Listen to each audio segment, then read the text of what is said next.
Good morning students.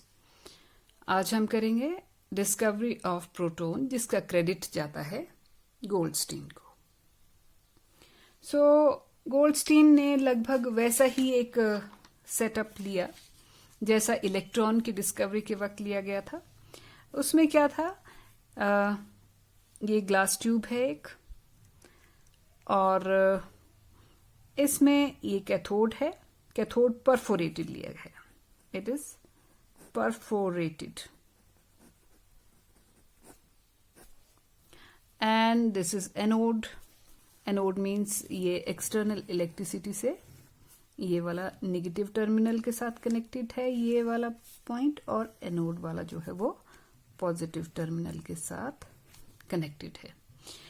अब इसमें जैसे हाइड्रोजन गैस है इस वक्त मान लीजिए, और हाइड्रोजन गैस का प्रेशर बढ़ाना हो या कम करना हो तो यहाँ पे आउटलेट है जो कि वैक्यूम पंप के साथ कनेक्टेड है। आप चाहें प्रेशर रिड्यूस करना चाहें तो यहाँ से गैस जो है वो निकाल ली जाती है, और pressure inside this discharge tube अगर गैस का इंक्रीज करना है तो यहाँ से जो है गैस इनलेट के थ्रू एंटर करवाई जा सकती है। This is anode, this is cathode. और कैथोड पहले ही बता चुकी कि परफोरेटेड लिया था, और फिर जब इसमें से करंट पास किया गया, इलेक्ट्रिसिटी पास की गई, जब परफोरेटेड कैथोड लिया और यहाँ पे जिंक सल्फाइड की कोटिंग है, यहाँ पे ट्यूब के इस टर्मिनल पे जिंक सल्फाइड की कोटिंग है।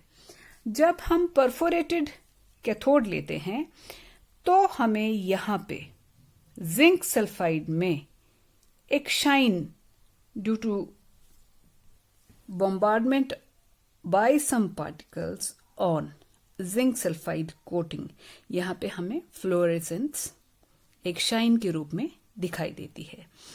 और उस शाइन या उस फ्लोरेसेंस से ही हम ये समझ पाते हैं कि some particle is hitting on this side of the tube.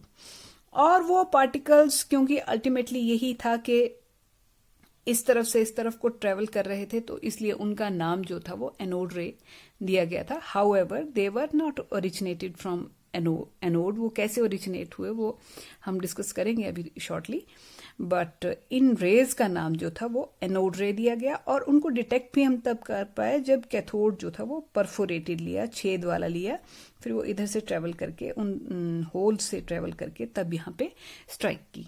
So this was all about the experimental setups. और इन रेज का नाम दिया गया बिकॉज ये एनोड की साइड से चल रही थी, तो इन रेज का नाम दिया गया एनोड रेज। अब एनोड रेज और कैथोड रेज में जो कुछ कॉमन था वो ये था कि कैथोड रेज भी स्ट्रेट लाइन में चलती थी, ये भी स्ट्रेट लाइन में ट्रेवल करती थी।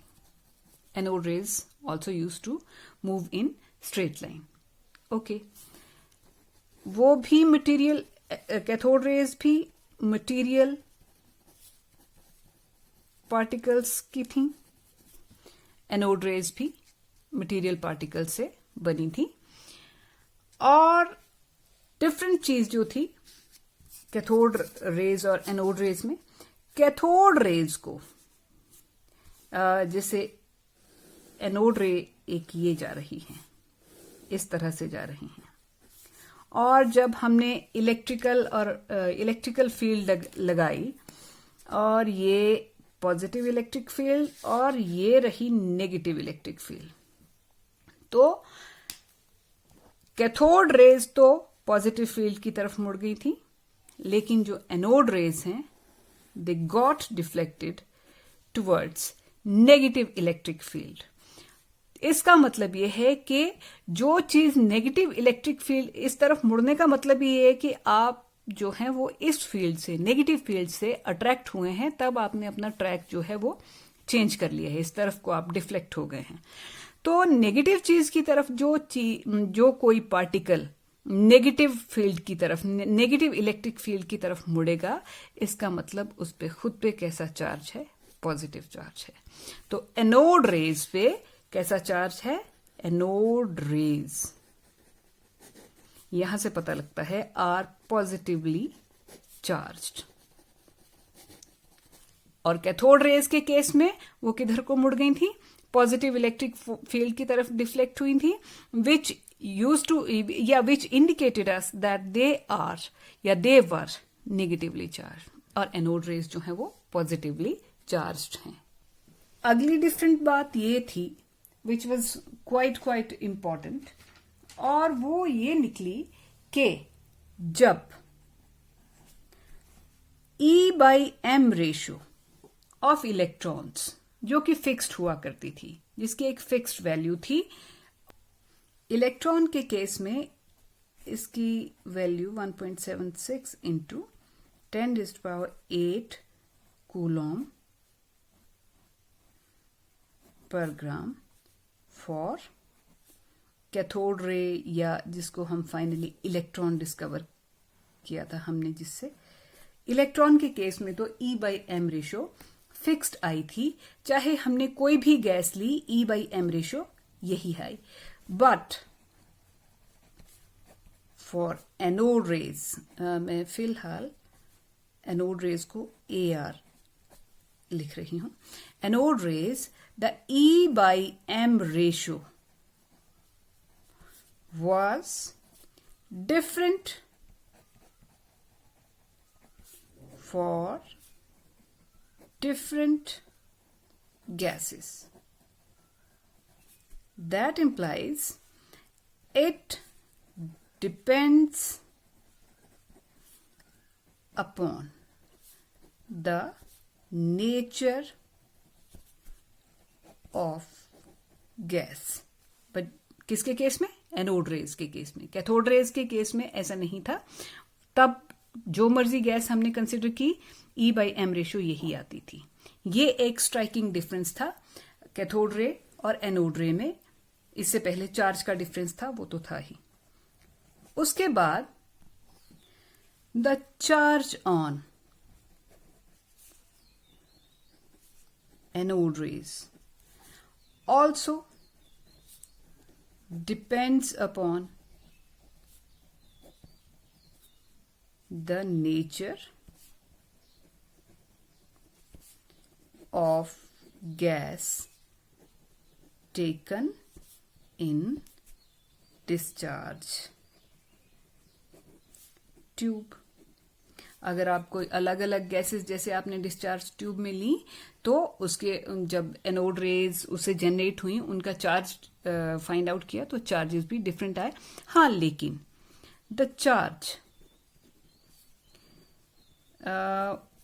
was always a whole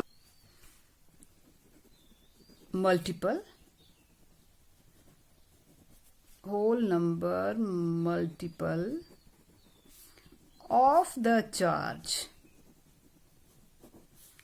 on electron.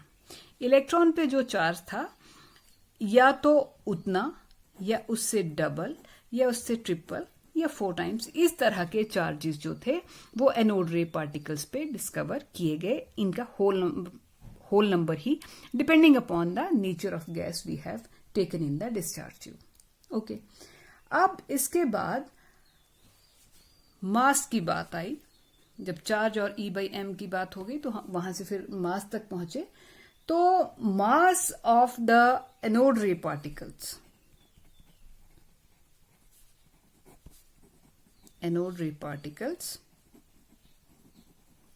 was found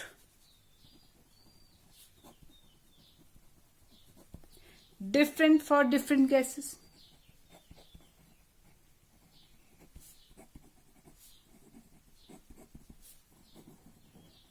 But it was minimum when we took hydrogen gas inside the discharge tube।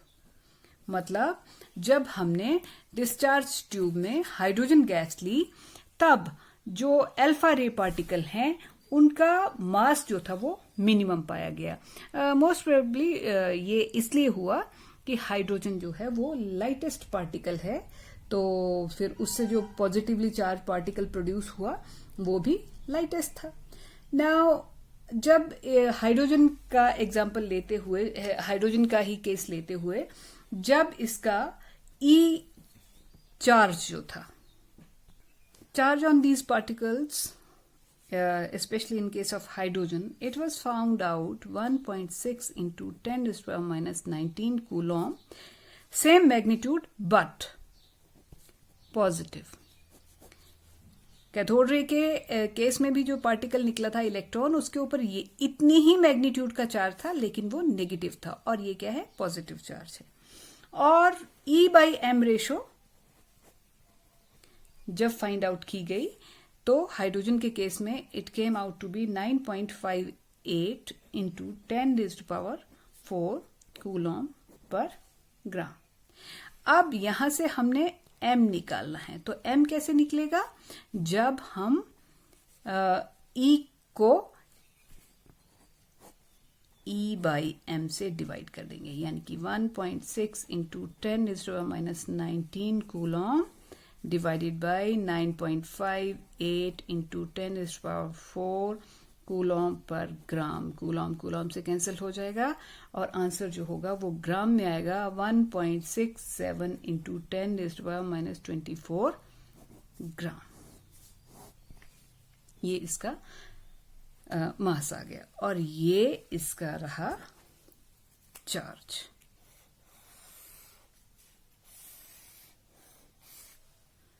And this is mass of alpha ray particle, जिसका नाम बाद में दिया गया था क्योंकि पॉजिटिवली चार्ज था ये, इसका नाम दिया गया proton. So now let us define proton. Proton is a subatomic particle which carries a unit positive। Unit positive का मतलब 1.6 into 10 raised to power minus 19 Coulomb charge and whose mass is equal to 1.67 into 10 raised to power minus 24 ग्राम, या इसको 1.67 into 10 raised to power minus 27 kilogram. अगर kilogram में लिखना होगा तो -27 आएगा, इज इक्वल टू इतना, which is roughly equal to mass of an atom of hydrogen। Hydrogen का मास 1.008 एटॉमिक मास यूनिट होता है, जबकि प्रोटॉन का जो है वो 1.00727, ये प्रोटॉन का इतने एटॉमिक मास यूनिट जो है वो होता है। तो हाइड्रोजन से बड़ा स्लाइटली कम है, approximately we can say it is equal to mass of hydrogen. जबकि इलेक्ट्रॉन का हमें याद होना चाहिए कि हाइड्रोजन के मास का अगर उसको 1837 से डिवाइड कर दें तो इलेक्ट्रॉन का मास जो था वो बनता है। अब ये हमने प्रोटॉन और इलेक्ट्रॉन की डिस्कवरी दोनों की पढ़ ली, लेकिन ये सारी स्टोरी मतलब किस तरह से क्या हुआ होगा ये हमें देखना है कि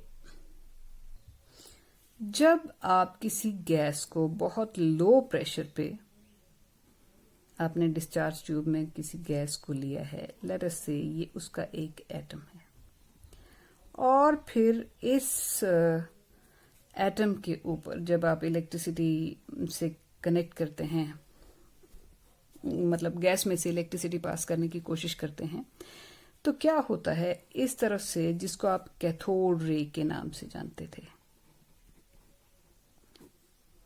कैथोड से कुछ पार्टिकल्स जनरेट हुए फास्ट मूविंग।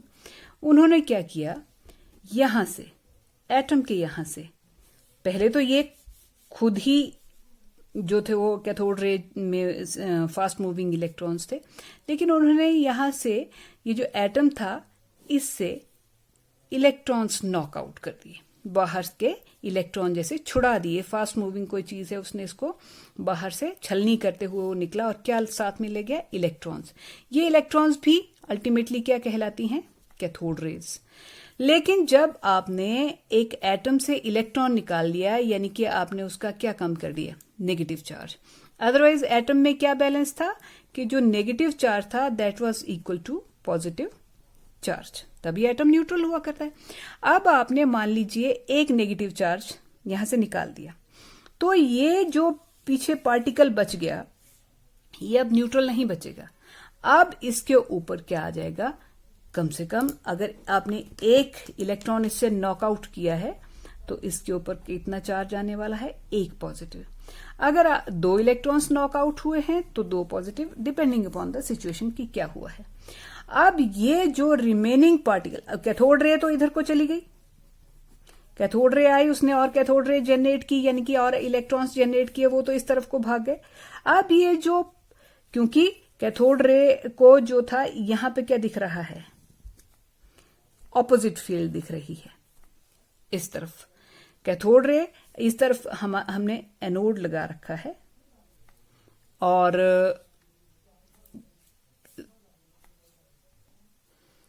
ये एनोड है, यहां से कैथोड रे यानी कि इलेक्ट्रॉन जनरेट हुए, तो वो तो इस तरफ को भागेंगे ही, सारे कैथोड रे इस तरफ को चलेंगे।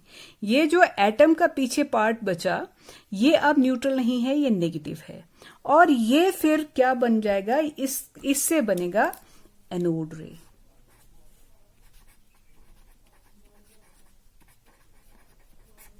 एनोड रे किस तरफ जाएगी, क्योंकि ये पॉजिटिवली चार्ज है तो ये इस तरफ को जाएगी।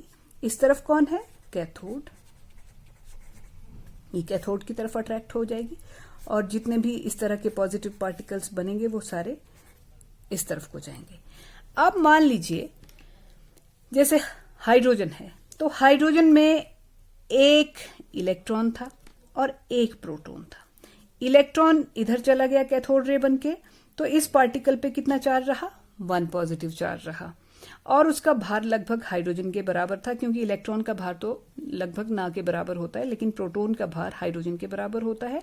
And it was the lightest anode रे पार्टिकल डिस्कवर्ड।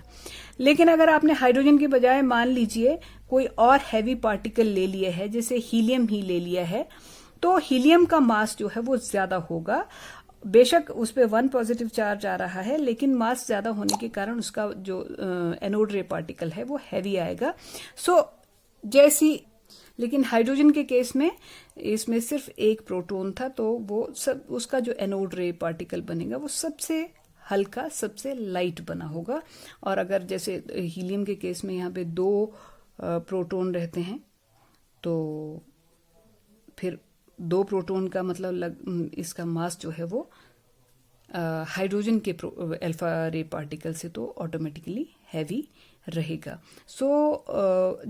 और रही कैथोड रे की बात, कैथोड रे के केस में हम क्या नॉकआउट करते हैं, केवल इलेक्ट्रॉन्स जो यहां से नॉकआउट हुए होते हैं वो कैथोड रे बनते हैं। इसलिए आपने जो मर्जी गैस यूज कर ली, तो वहां से क्या नॉकआउट किया, हमने इलेक्ट्रॉन्स ही नॉकआउट किया। उनका इलेक्ट्रॉन्स का मास तो सबका सेम होता है, इसलिए कैथोड रे के केस में वो चीज नहीं हमने ऑब्जर्व की कि depending upon nature of gas cathode ray का मास डिफरेंट आ रहा है, चार्ज डिफरेंट आ रहा है। लेकिन एनोड रे के केस में, क्योंकि एनोड रे कैसे बनती है, जब इलेक्ट्रॉन नॉकआउट हो जाता है तो जो बाकी पोर्शन बचा होता है उससे एनोड रे बनता है। अब वो अलग अलग गैसेस में वो हैवी होगा, कोई गैस, किसी गैस का मास कितना होगा, किसी का कितना होगा, सेम तो होता नहीं, इसलिए एनोड रे पार्टिकल्स का मास भी डिफरेंट आता था, E/m रेशियो भी डिफरेंट आती थी, चार्ज भी इस चीज पे डिपेंड करता था कि एक इलेक्ट्रॉन नॉकआउट हुआ है तो यहाँ पे एक पॉजिटिव चार्ज आना है, दो हुआ है तो दो पॉजिटिव चार्ज आता था। So this was the whole story behind anode ray and cathode ray particles. और अब हम अगर कंपेयर करें तो इलेक्ट्रॉन पे चार्ज 1.6 इंटू 10⁻⁻19 कूलॉम नेगेटिव, इसको हम 1 नेगेटिव भी कह देते हैं। प्रोटॉन पे 1.6 इंटू 10⁻⁻19 कूलॉम पॉजिटिव, यानी कि 1 पॉजिटिव कह देंगे। Relative charges 1 negative 1 positive. Okay, mass 9.1 इंटू 10⁻31 kg, ग्राम में लेना होगा तो यहाँ पे 28 आ जाएगा।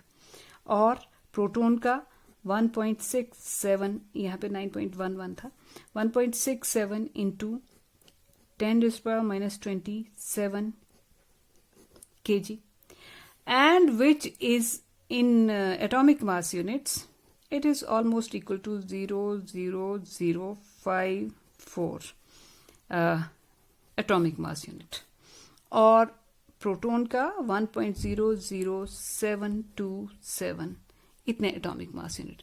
सो फॉर प्रैक्टिकल पर्पसेस इसको हम 0 के बराबर लेते हैं और इसको 1 यूनिट के बराबर लेते हैं।